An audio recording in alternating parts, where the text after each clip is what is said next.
அனைவருக்கும் வணக்கம். நான் இன்னைக்கு உங்களுக்கு செய்து காட்ட போகிறது முருங்கைக்காய் கறி.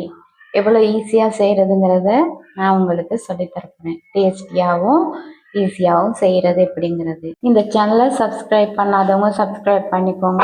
சிம்பளையும் தட்டி விடுங்க. மறந்துடாமல் லைக் ஒன்றும் போட்டுடுங்க. இந்த வீடியோ முழுமையாக பாருங்கள். எப்படி செய்கிறதுங்கிறத நான் உங்களுக்கு சொல்கிறேன். முருங்கைக்காயை கொஞ்சம் தண்ணி விட்டு அவித்து எடுத்து வச்சிருக்கிறேன். பாத்திரத்துல கொஞ்சம் எண்ணெய் விட்டு கொஞ்சம் கடுகு, வெள்ளைப்பூடு, வெங்காயம்,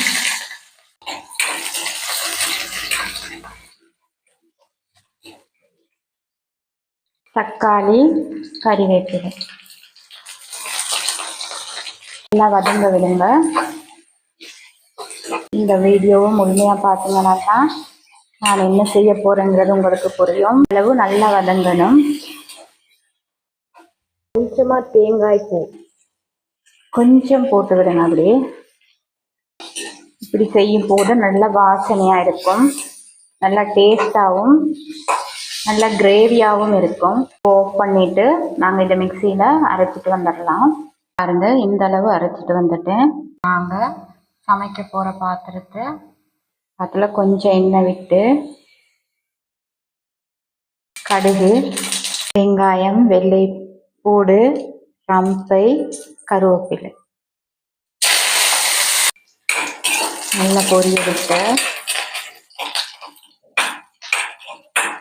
கூட நாங்கள் 2 கரண்டி தேக்கரண்டி மிளகாய் தூள், கரண்டி மசாலா தூள், 1/4 கரண்டி மஞ்சள் தூள் லேசா அப்படி எண்ணெயிலே வறுத்து விட்டுருவோம்.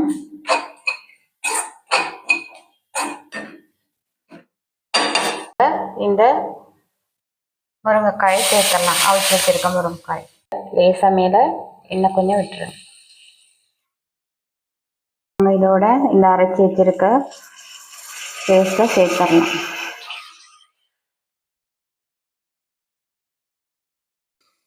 கரைச்சி வச்சிருக்க புளியையும் சேர்த்து ஊற்றிடணும்.